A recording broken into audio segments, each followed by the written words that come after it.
Thanks everyone for joining. If in case anyone doesn't know me, I'm Tamara Jacoby from Opportunity America. We'll go around the room in a minute, but let me just frame the question quickly. I think, I heard from several of you in the coalition, these workforce bills are coming at us. They might, after, it's been a year plus, however many months it's been, 15 months, with millions of people out of work. And the government has yet to spend a single earmarked penny on workforce education. But now at least there are a lot of bills that mention workforce education for good or for bad. And I think there's a feeling in the coalition that measures are coming at us and they're going to come kind of willy-nilly. Like some of them we can predict, but others we can't predict. It's just going to pop up on a measure, something else. And I thought it would be helpful to try to get a framework for us to understand some of that before it hits us. So that, for example, on the workforce system, we have an idea as a group of like three must-haves in any workforce system provision and three poison pills in any workforce system provision. And, is in general, like free community college a good idea?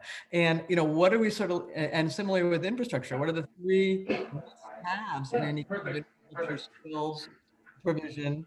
And what are, three things that would be poison pills? Whoever's not on mute, it would be great if you would mute. We're getting some interesting interference.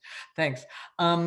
So that's the goal, is sort of background framework, so that we all are kind of on a similar page going forward. Obviously, when something big comes up, or even small comes up, we'll reconvene and we'll address it.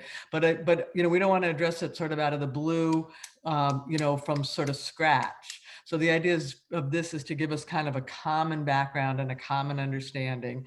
And the folks we're going to hear from today are other folks from the business world, primarily, or close to the business world, who have a business perspective on some of these measures. So you don't have to take my advice on this kind of stuff. And we'll hear from National Association of Manufacturers, Greater Houston Partnership, a Friendly Trade Association, AEM, and ACTE for fun, for added spice or something. How should employers, from the business point of view, what do these measures mean? What's the must-haves and the poison pills? So with that, I think we should, for the sake, I think everybody knows everybody, but just in case we don't, and for the sake of the speakers, perhaps we could go around the call. And I know this is always chaos. Why don't we do it this way? Why doesn't, I'll throw it to someone and introduce yourself and then throw it to someone else, tap somebody else to introduce themselves once you're done. So let's see, I'm going to pass it to someone who's dark just for the fun of it, see if they're paying attention. Jim Young. Here? Yep. Who are you?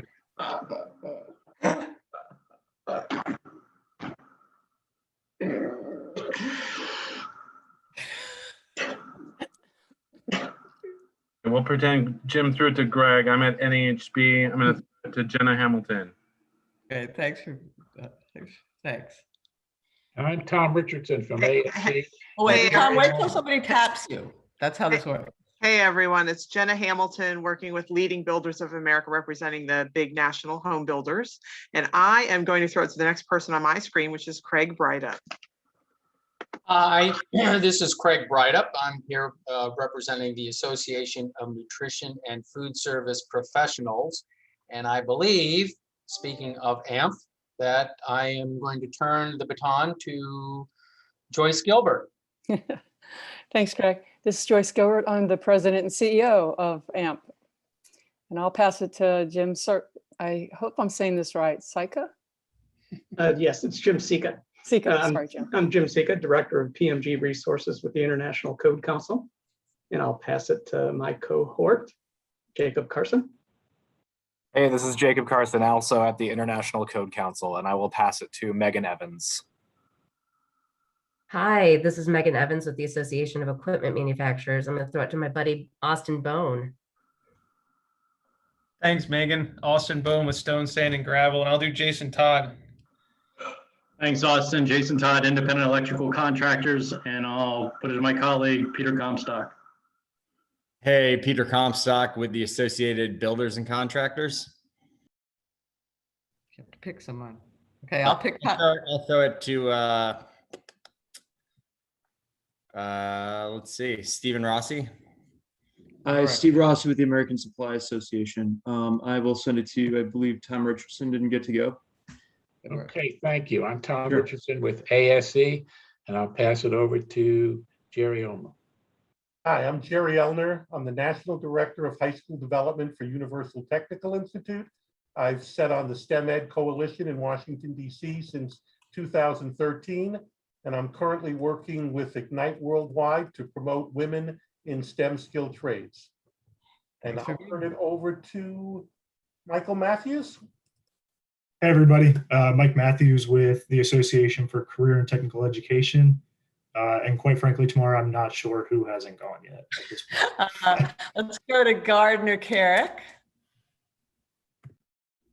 All right, Gardner Carrick. I am Vice President at the Manufacturing Institute. We're part of the National Association of Manufacturers, and I see a familiar face over there from one of our largest manufacturers in Meredith. Thank you. Thank you. It's Meredith Melody with the Boeing Company, Director of Workforce Policy. I'll throw it to Peter. So I'm Peter Beard. I work at the Greater Houston Partnership, which is the regional chamber of commerce in Houston, Texas. I think Claiborne Guy, I don't think you've gone. Sure, Claiborne Guy with Associated General Contractors of America, and I don't know who to throw it to. Maybe this 202 number on here. Yeah, sure, try that. Hey, it's Deb Maisel with the National Roofing Contractors Association. I'm just driving back from a meeting, but I'll be on Zoom soon. Thanks for joining.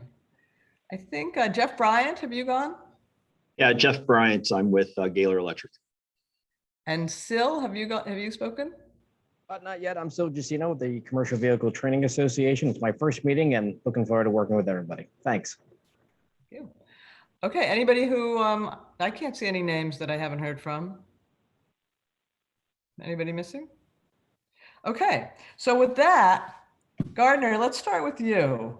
So as you've already introduced yourself, but you're the Vice President titles, we like titles, Vice President of Strategic Initiatives at the Manufacturing Institute. Talk to us. I think I'm looking to you to kind of set the scene, look over the whole horizon. When NAM looks at all the possibilities coming our way, free community college, public workforce system money, another round of tax grants, you name it, apprenticeship, infrastructure. I mean, the first three, I think in particular, what do you see as good? What do you see as troubling? What do you, where are you guys going to kind of put your chips, and how should we think about it? Lot to unpack there, Tamar. So I'm giving you an opportunity to take leeway. And let me just say to everyone, I'm in a place with really spotty internet. So if I lose you, good luck. No, if I lose you, I'll figure out a way to come back in, but keep going even without me. All right. So by way of context, yeah, at this point in time, at least in the manufacturing sector, workforce is really the biggest issue that we're grappling with. We suddenly went from 500,000 open jobs to 700,000 open jobs in 1 month. We've got a long-term 2+ million shortfall in terms of workers, and it is really impacting us as much as the chip shortage is right now. And there's no obvious medium, or long-term solution. Short-term solution might help with some of the expiration of the UI benefits, but we had workforce was the #1 issue before the pandemic. So here we are coming out of it, and it's worse, frankly. So I think that the Congress knows that workforce is an issue, so you're starting to see it get dropped into more things. You see the governing committees, so Ed and Labor and Health, I'm trying to move on WIOA in a way that's kind of surprised me, because it usually takes 15 years to reauthorize these workforce legislations, and this is what, 5 years in, and suddenly they're trying to hustle on it. tells me that they're trying to stay in front of this because you're starting to see other agencies begin to get creative with it. So the Commerce Department's got a couple $2 billion that they're about to announce. This USICA bill has got the National Science Foundation jumping in a bigger way. And then of course there's builds, which, you know, they're almost creating this not quite shadow system, but definitely an infrastructure that looks like it should fit under WIOA, and maybe it will and maybe it won't. So from our perspective, again, back to, you know, what do manufacturers need? What we need is not more infrastructure. We really need more direct training opportunities. So we have a technical skill set that's required, and, you know, by and large, those technical skills are acquired at a community or technical college system. They're often not done in a total degree program. So Pell, traditional Pell is not usually the answer. And short-term Pell, while there's some attraction to it, are probably going to have more questions or more issues attached to it than we would like. So we're really interested in a larger commitment to training dollars, and whether we call it a skill development fund or a dedicated ITA or something along those lines. More legislation that creates sector partnerships that has more sort of spinning partners is less important to us than getting direct dollars into the hands of individuals to learn technical skills.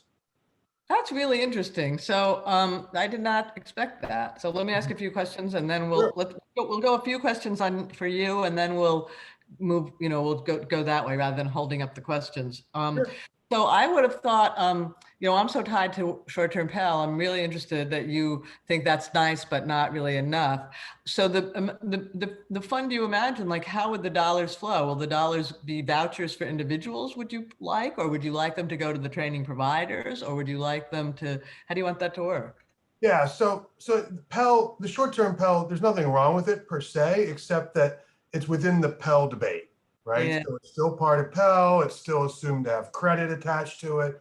All the things that don't really work for manufacturers in the traditional education system, Pell is wrapped in with, right? So then you have the ITAs, which run through the WIOA system, which in theory are the ones that should serve our needs. The problem is that through a combination of underfunding and sort of bureaucratic you know, consumption of those dollars, they don't actually flow in any meaningful way. So whether it is a dedicated ITA stream, whether it's a new fund, whether it's, yeah, I don't know that the committees can get Pell to the point where they're totally fine with non-credit training flowing through short-term Pell, and you're still attached to the larger Pell situation. So you want a workforce provision that's basically a voucher that goes through the workers and they get to choose. And how do we guarantee that it's not going to get mucked up by the workforce boards? And how do we guarantee that I don't know, that's my main concern, I guess. Yeah, so absolutely. And whether that is, whether it's a required percentage, whether it's a dedicated stream, we're relatively agnostic in terms of the means necessarily. It's the ends that we're really after here, which is the ability for individuals to access a scholarship fund or whatever you want to call it to get some combination of short-term programs, industry recognized credentials, et cetera, right? You've got Pell that'll cover your associate degree program by and large. We can still sort of figure out how these two intersect, but you know, when we look at entry-level positions in manufacturing, the vast majority of those programs are not, and certainly not associate degree programs, and most of them are not even on the credit side of the house. So you know, how we support individuals that are going to participate in those programs is where we're looking on the legislation side. Just one other attachment to that on more the programmatic side. That's all well and good if we get more people in those programs, but we had to ensure that they are connected to the employment opportunities in their location. And collectively, the education system, the employers, the intermediaries have fallen well below what you would expect on this. And we're not quite sure where the breakdown is. We just know that a majority of individuals that are in these programs don't end up working in our industry. And that is costing us in terms of this pipeline. Yeah, and so that's I don't think there's a for legislative. either the schools or the workforce systems to do better, much better at connecting, right? Yeah, and I don't want to totally lay the blame at their feet quite yet, because I think manufacturers can make a better effort at connecting as well, frankly. So there's sort of, it's a three-sided issue here, and I'm trying to break down a few of the barriers real or perceived on these. I think would go a long way to really quickly moving people into these programs and then out of them and into employment in aligned industries, right? Which is what they want. Perfect. Perfect. So don't go anywhere. We're sure we're going to come back to you with questions. But let's bring Peter into the conversation. And Peter, let me get your title straight. Senior Vice President for Regional Workforce Development at the Greater Houston Partnership. So feel free to go at this any way you want. You can piggyback off Gardner if you like, or you can go at it sort of a different way. I know we talked about the public workforce system. Can it handle a big infusion of cash? You work closely with the public workforce system. You know, is that gonna work? And what changes would you like to see? And you don't have to take on Gardner, but feel free to piggyback and go any direction you want. I'm going to align a little bit with Gardner, but just by way of background, I lead an initiative called Upskill Houston, which is kind of, to Gardner's point, how do you get all the right players at the table to solve various issues related to workforce, and traditionally trying to do it by industry sector like petrochemical and construction and healthcare and others. But let me frame it up a little bit in terms of how I would think about this. One is, what problem are we trying to solve? And then how to best solve that problem at some sort of scale, because I would make a criticism of the workforce system that it's very much, individualized and, almost, customized to the individual that shows up at the front door of the workforce system. So how do we think about scale? The second piece is, let's acknowledge that there are two major populations that we're talking about. One is the individuals that are flowing through our education system, which, to Gardner's point, how do we connect them in some way to dual credit or whatever to get into an industry? And then the reality of the pandemic is we have another whole, group of workers that have been displaced or marginalized, disadvantaged, however you want to talk about it, that are trying to find their way back into the workforce system. And frankly, we now have three different systems that are trying to help them. There's obviously the public workforce system, the community colleges are trying with their non-credit stuff, to Gardner's point. And then you've got community-based organizations. So you got these three systems that aren't even aligned to kind of reinforce each other. And so how do we think about that?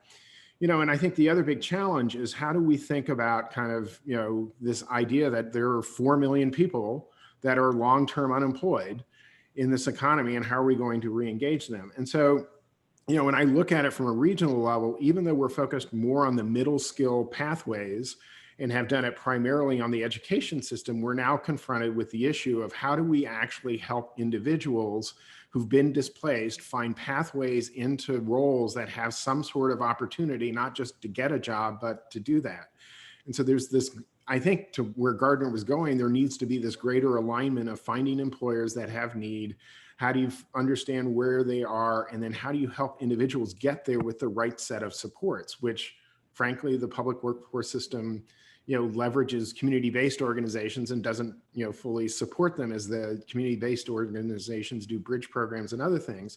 So, in your report, Tamar, you had kind of like, how could community colleges and the workforce system, and I would now add community-based organizations, partner in a different way and think about products like, we're going to take on manufacturing, get manufacturers at the table that have need, get community-based organizations that have the pipeline, and then connect the workforce system and community college and the training. And in essence, begin to connect the dots, because frankly, we're expecting individuals to try to figure out how to connect the dots in a complex system, or at least three complex systems that are trying to figure out how to work together. And so, I think this notion of, let's focus on competency-based credentials is critically important. And that's where our employers are like, I want them to be able to perform skills so that they can do the job. And then how do the other pieces that we all know are critically important, which is how do those foundational skills and the digital skills that are being pulled forward get embedded in individuals. So I would hope that as we think about it, it's a reframing of the systems to actually try to align. And I know, the difficulties of trying to get two systems to work together are challenging, but it would actually, at some point create synergy, but also how do you ensure that there are the other organizations, whether they're education providers that are not at community colleges or the community-based organizations that are getting support because they're creating value along the lines, and someone's paying for that value, and it's generally not the public workforce system, and it's generally not the public dollar, it's the philanthropic dollar.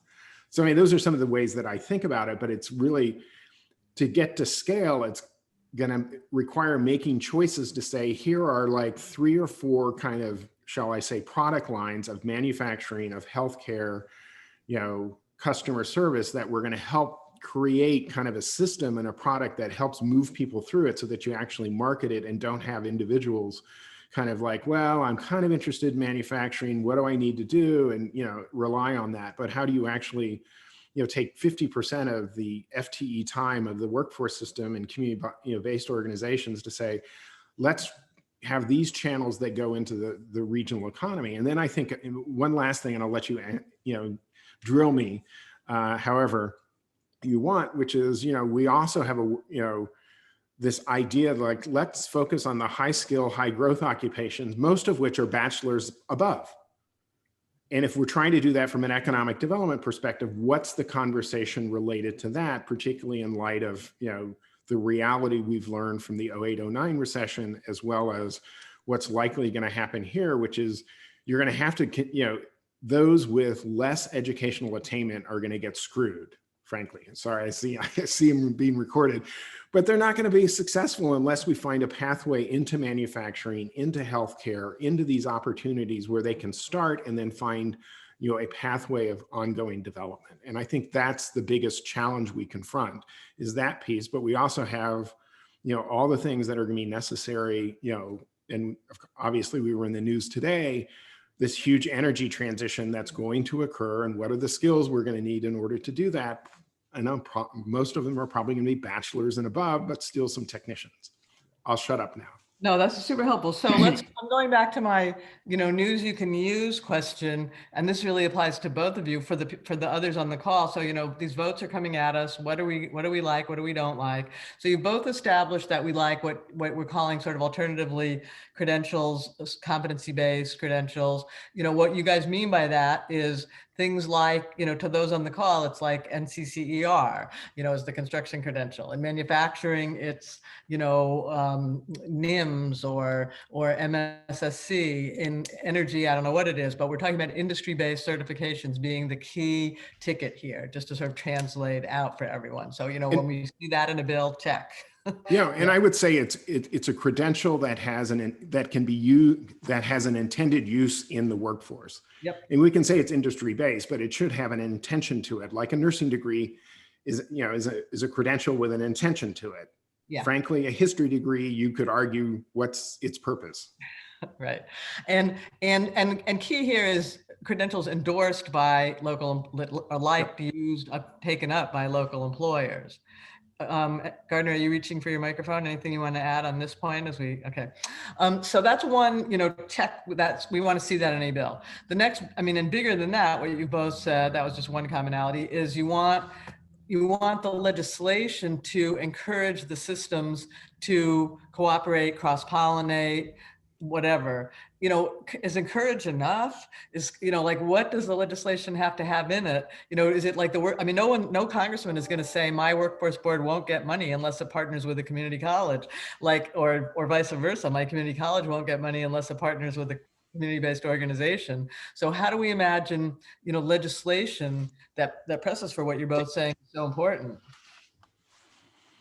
Either one of you, both of you. Sorry to get to the nitty-gritty. So, what you see in builds, right, is well, let's create sector partnerships, right? And they can be through the board or they can be in partnership with the board. And of course, in partnership with the board is a definition that you can drive a truck through. Right. So, you know, in those locations where boards are not terribly successful, you're going to set up another institution, group, coordinating body, whatever, to play the role that they envision the board playing. Is there any reason to believe that that group will be more successful in that location? I don't know. I come at this from sort of the end product incentive, right? So if you know that this program leads to these jobs, which are these wages, and you have a scholarship to get into this program, I think that those community-based organizations and the schools and people will begin to align around that, right? I'm an employer and I'm hiring from here. And oh, by the way, there's money right over here to get into this program. Like that, it seems like with those two things, everybody else orients to that. If you orient to the mechanisms on trying to create those things, then you just spin in those mechanisms. Yeah, So, that's interesting. that's at least philosophically where I'm at now. And that exactly translates. Your experience sort of confirms that, because you're creating one of these connective tissue partnerships. And it's not in any law. You just are, because you see the jobs, because you see the money, because you see the need, you're going there. So do you disagree? No, I don't disagree. And I would take it a step further in terms of what Gardner was saying, which is, how do you do it at a scale and not have it random of like an individual going like, I now have to figure out where that program is, but it's actually created as, I'm going to use the term product, that actually says we're focused on manufacturing and here's where you can go to kind of get that connective tissue to occur. So what about, again, the folks on the call, right? They represent, roofers in Peoria and, I don't know, general contractors in Virginia and, you name it. So what are they supposed to think about the list? How are they supposed to connect with it? Obviously this only works if there's employers engaged with it.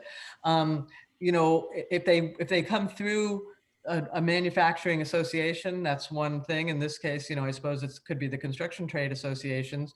Peter, if they come through your, organization, that's one thing. But employers who, if we're going to sort of say like, all we have to do is send the money to the students to use in the right programs, how do we get employers plugging in?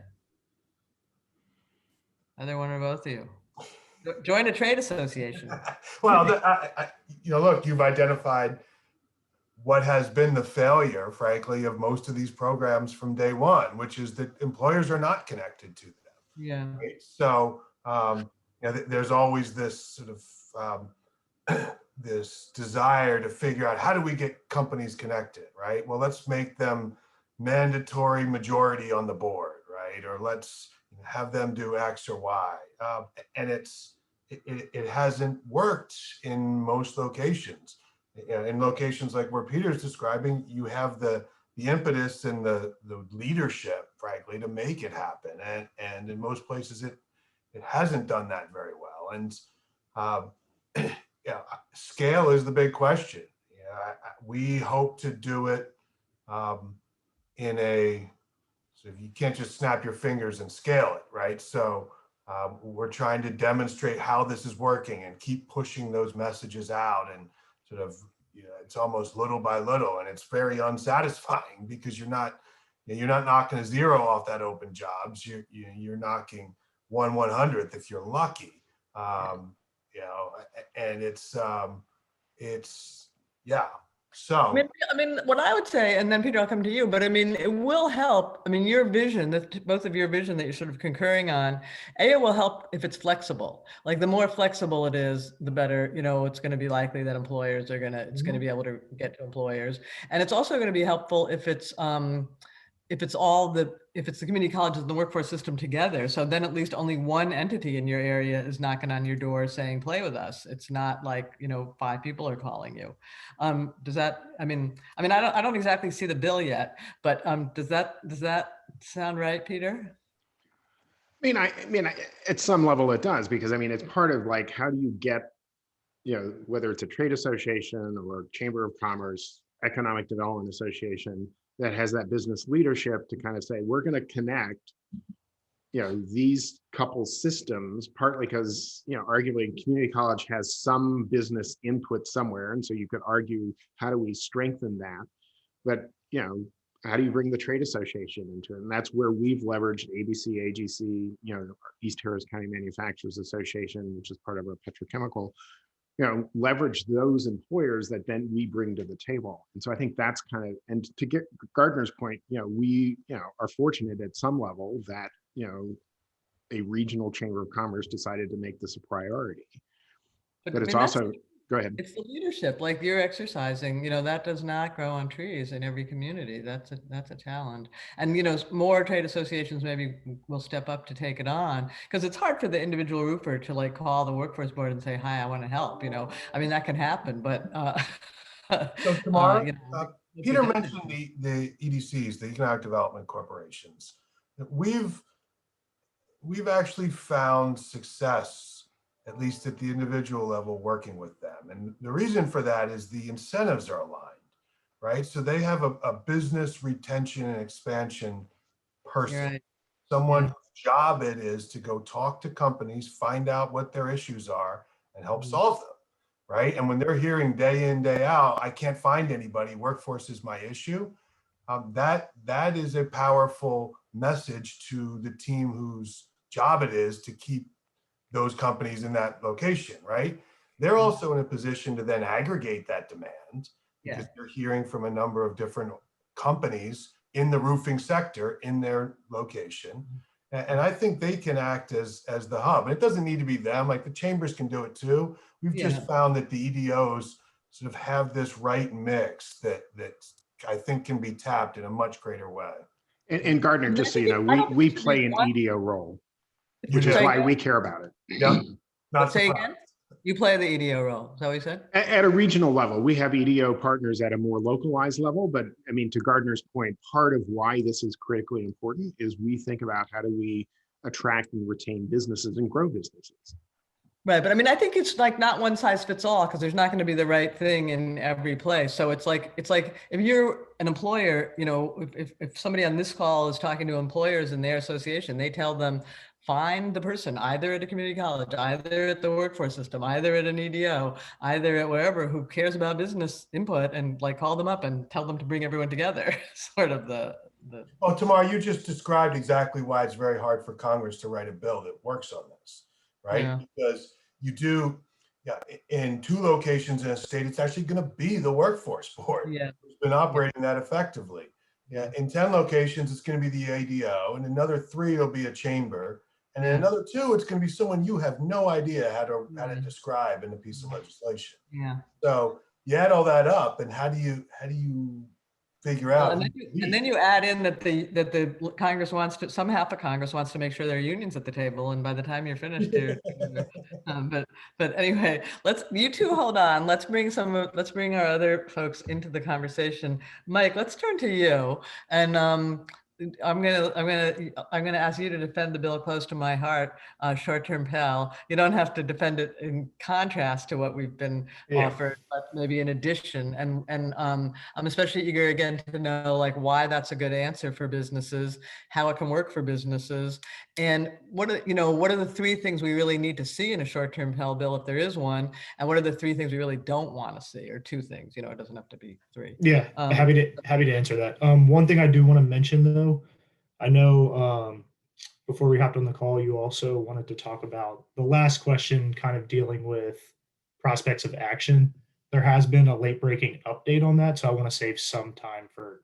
Well, go for it. Last breaking. Go for it. Yeah, so I'll talk about that right now. So last night we actually heard that Senator Kane, who is the Senate co-chair of the Jobs Act, was doing some negotiating with Chairwoman Murray and Ranking Member Burr. And a version of jobs is actually being included today in a manager's amendment to the China competitive bill. Great. So hopefully we should see that pass today. Like I mentioned, there is some minor changes around accountability and reporting requirements, mainly on the institutions of higher education, kind of to help the Democrats feel a little better about ensuring that these programs are high quality. But hopefully we should have some resolve on the Senate side, at least today with that. But yeah, So, sorry. yeah, why do we like it in the first place? And we'll Yeah, come so back. so I think from like a 30,000 foot standpoint, obviously, businesses, especially during the current economic crisis brought on by the pandemic, really don't have an opportunity to wait for that pipeline of occupational talent, right? Whether it's the 3 years for an apprenticeship, 2 or 4 year degrees, they really need to hire people right now to ensure that their businesses aren't really adversely affected.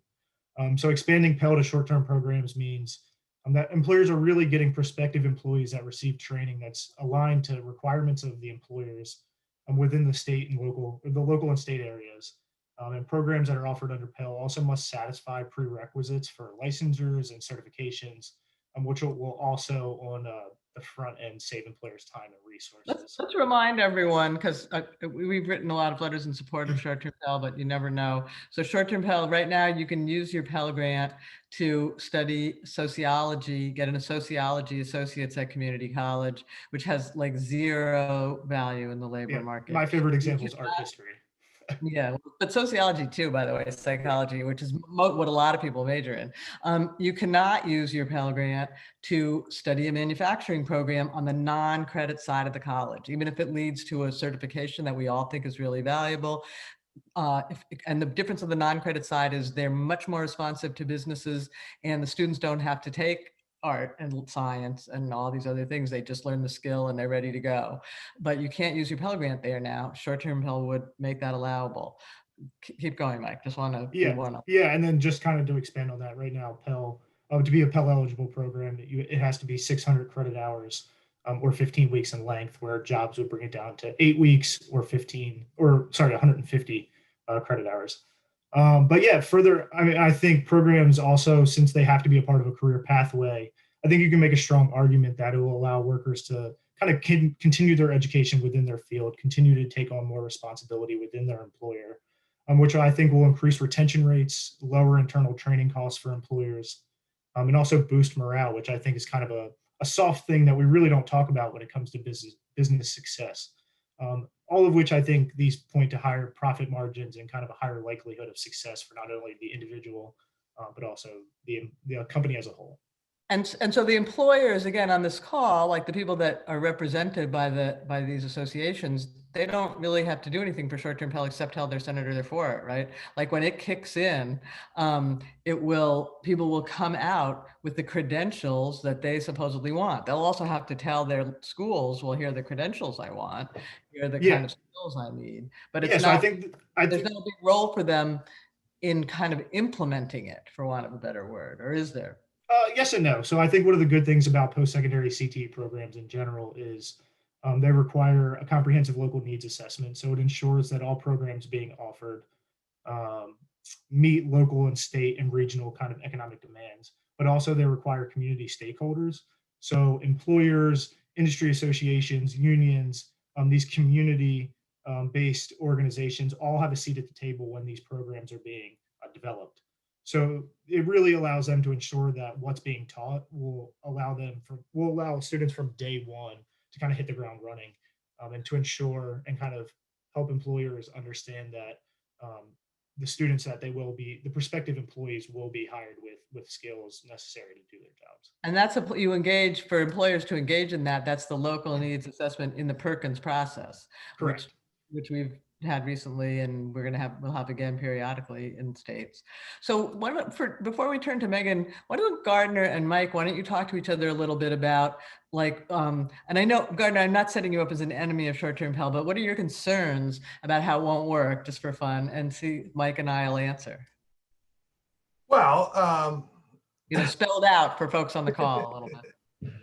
So let's talk about the occupation that is the gateway into manufacturing, right? It's the production technician. It's the one that you start on the shop floor and then you move into the more skilled trades, whether that's in machining or welding or maintenance or process technician, right?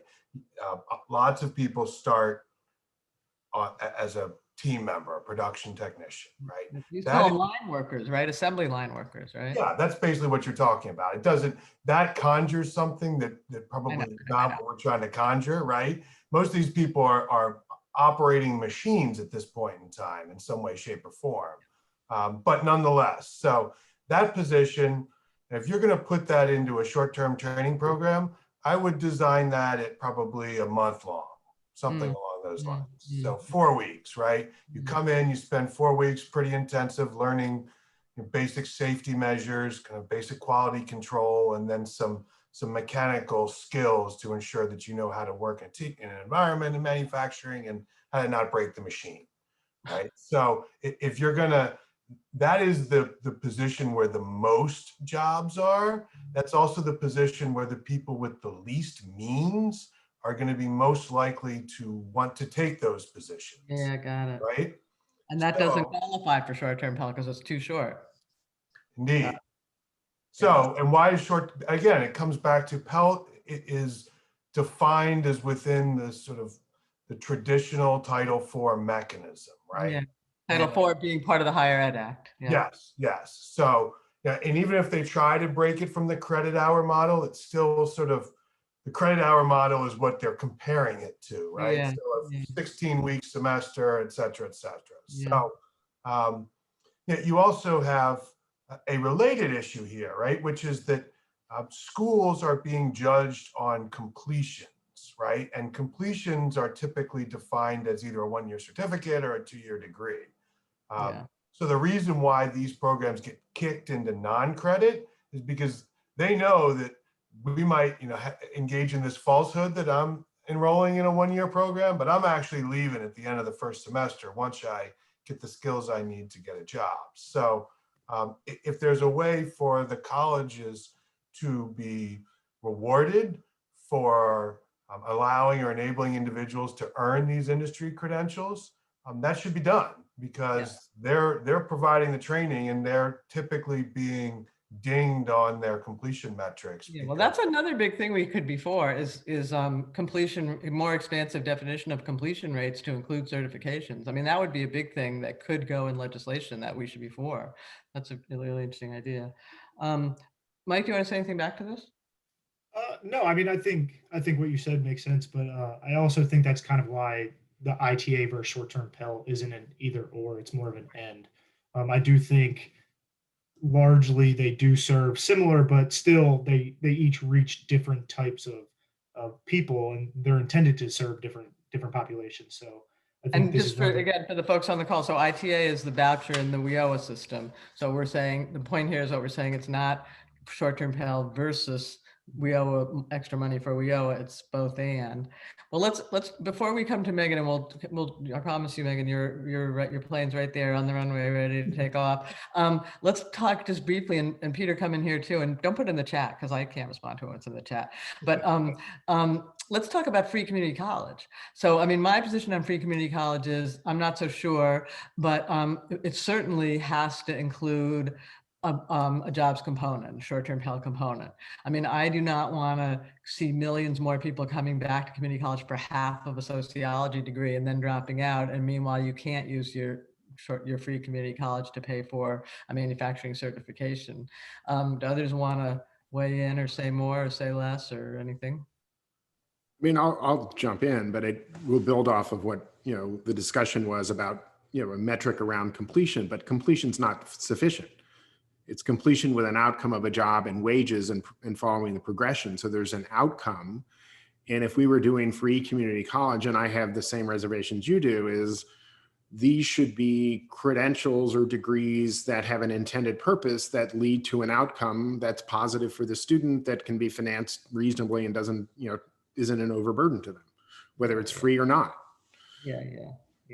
Good point. Very good point. Anybody else want to jump in? No, really just piggybacking off both of what you said. I mean, it's kind of, at this point for ACTE, we don't have a public position on it either way. It's kind of a loaded question given the specific proposal. We've seen some that don't include area CTE centers. So it really depends on what institutions they include, what programs they include, whether it's just 2 years or if they do go below, does it include non-credit? So it really comes down to those kind of specifics for us. And again, I also think it's not an either or, right? I mean, I think one proposal won't fully rectify what the other one tries to accomplish. So I still think, like you said, there still needs to be a jobs kind of component to it. Yeah. Laura, the thing I would add to this is there's sort of two competing things, right? Number one is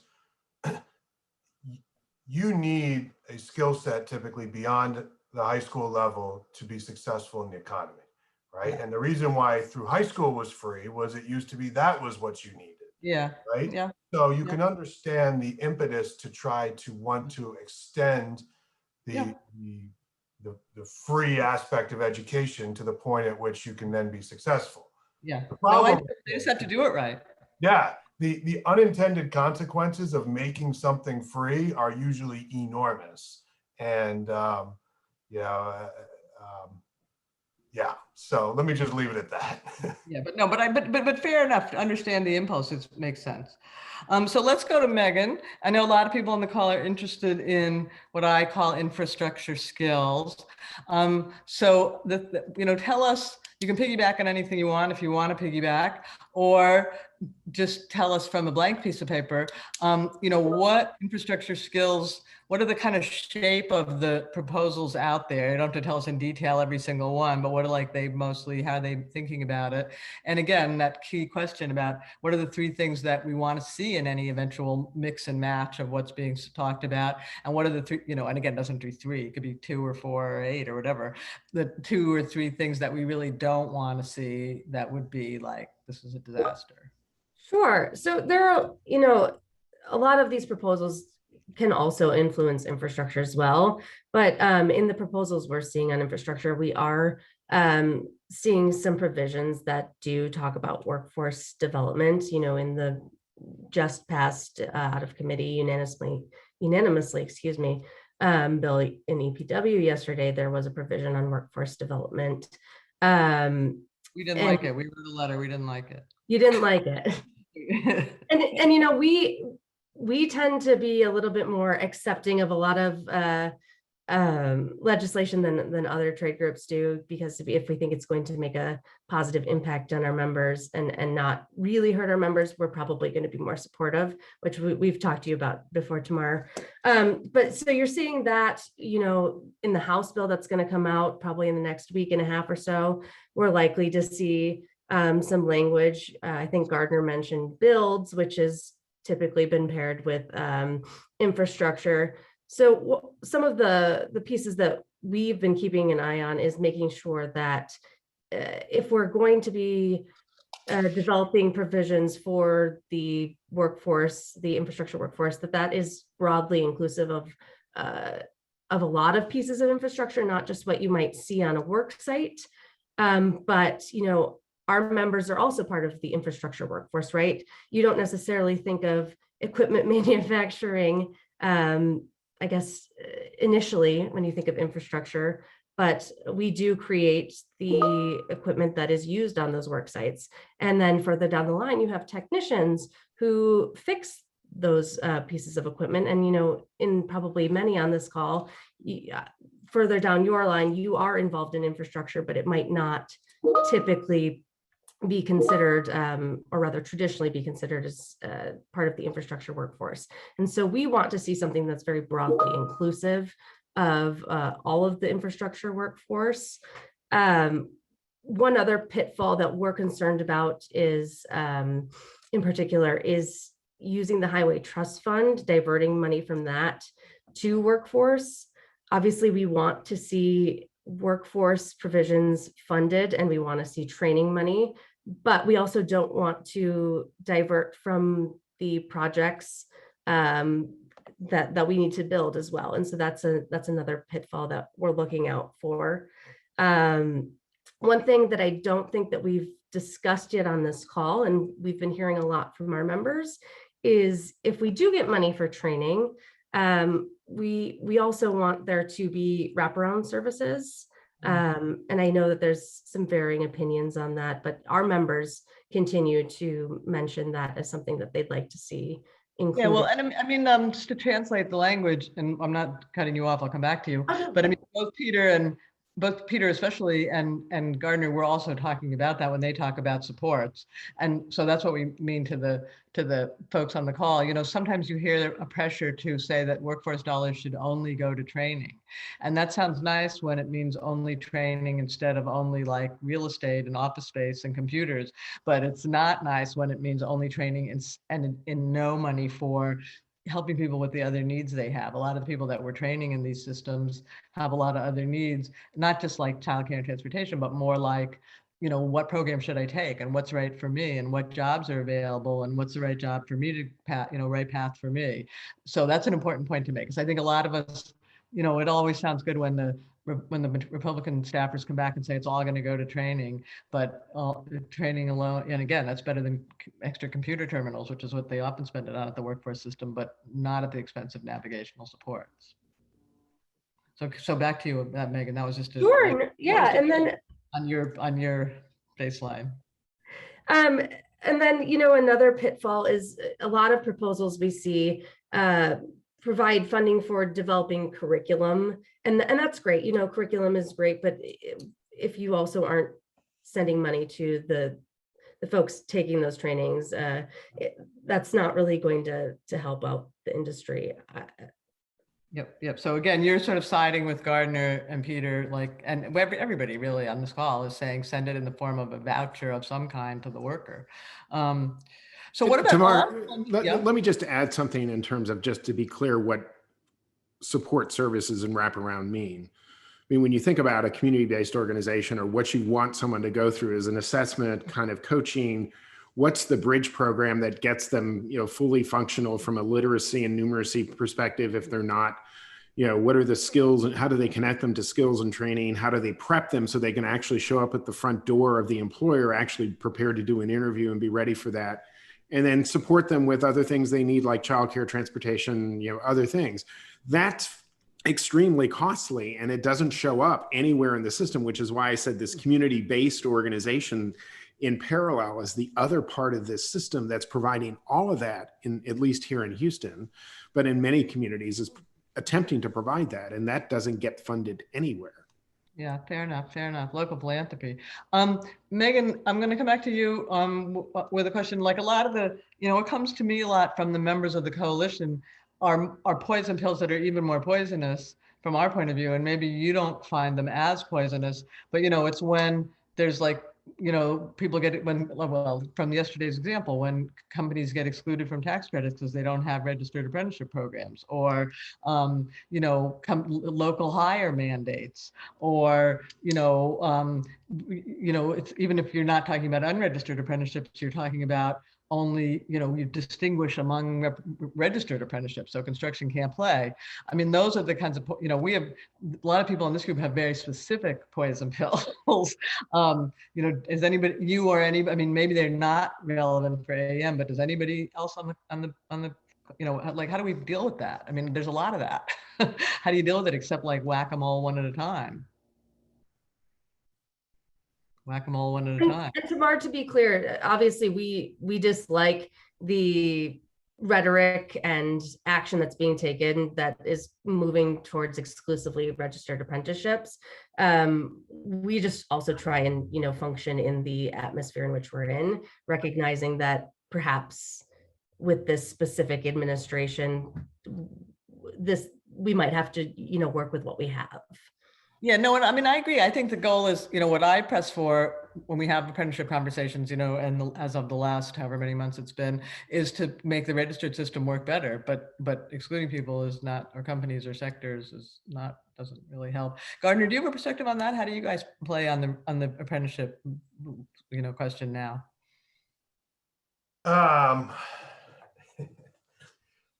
Officially, we are. So we like the earn and learn model, number one. I think that it is one that's highly effective. On the registration side, it's one that manufacturers more often than not do not use. Now, we do think that there are improvements that could be made in registered to make it much less burdensome, et cetera, et cetera. Everybody knows those fights. But yeah, it ultimately comes down to an incentive question, and in the manufacturing sector, the incentive, incentive to register is just not there the way it is in the construction sector. Yeah, well, you don't get any. Doesn't help you when it's a Davis Bacon. Yeah. Davis Bacon. Yeah. The one thing, yeah, Tamar, just let me throw this one out there as maybe a food for thought down the road here. if we're part of the beauty of earn and learn is you're actually paying someone to learn, right? So it's great and all to provide child support and transportation and free tuition, but if you're expecting them to show up, half day to full day for a couple of weeks in a row to get trained, Yeah. They're probably not able to hold a job concurrently. So something to just keep in mind here as we think about how to incentivize participation in these types of programs. And maybe there's a way that I don't know, it's something to think about here in terms of simply building that element and assuming that the most vulnerable end of the economy will show up is not necessarily accurate. Yeah. We're totally out of time. I can't believe it, but let's leave it, since no one's hanging up yet. Is there one or two questions from the audience that we can squeeze in here? And forgive me to all our speakers, I wanted to come back to all of you for something. Questions? Come on, somebody has a question or an objection or something. Tamar, let me just add, first of all, let me just thank everybody. It's very, very interesting discussion. And I agree and disagree on a couple of points, but outcomes, what we're really talking about is what really is most important. And short-term Pell, if it's done correctly, could produce some excellent outcomes. But I just want to interject that, it seems to be politically incorrect to say anything negative about a community college program. But the reality is that 7 out of 10 students that start a community college program never finish it. So to put all of our eggs in the community college basket, I would say that we need to look at outcomes when we look at post-secondary programs. I also believe, and I'm very pleased to see that most everybody on this call seems to believe there are some hiccups to free school. If we think that the below 30% national graduation rate of community colleges is an embarrassment today, imagine what that rate would be if it were free.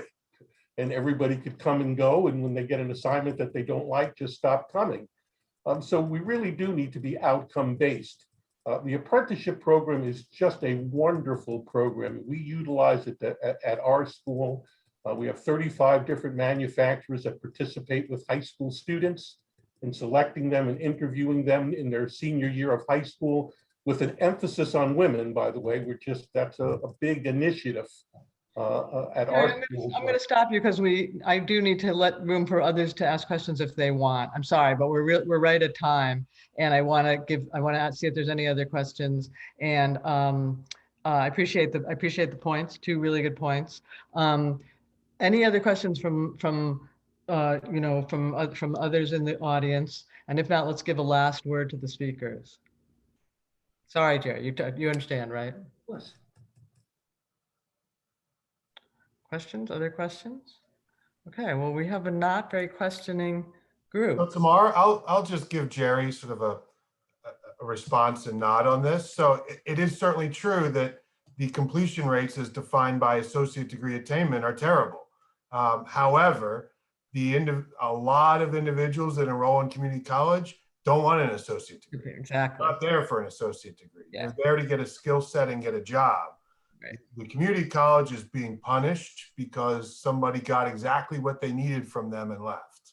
So now what percentage of them that fits and what those outcomes are really important things to understand so that we have a much clearer picture of how well or not well the college is serving these students. Yeah, it's the dynamic you described earlier where you can't use your Pell just to get the skill. So you tell the college, I'm signing up, I'm here for 2 years, I'm going to take your English and history and art history and whatever, but then you learn your skill and you go away.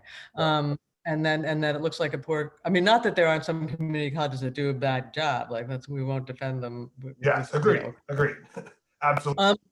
Let's have a last word. I'm actually going to turn to Mike for a last word, because you wanted to sort of speak up about how to tell employers, again, think everybody on this call represents a big boatload of employers. What do we want to tell them? What should they be doing?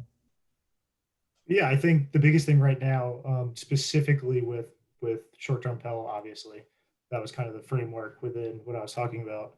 With this moving through the Senate now, I think we need to kind of steer our focus to the House side, especially Chairman Scott's office, who, if you've paid attention to his comments over the past 6 months, he's really done a large job of walking back his apprehension of short-term Pell.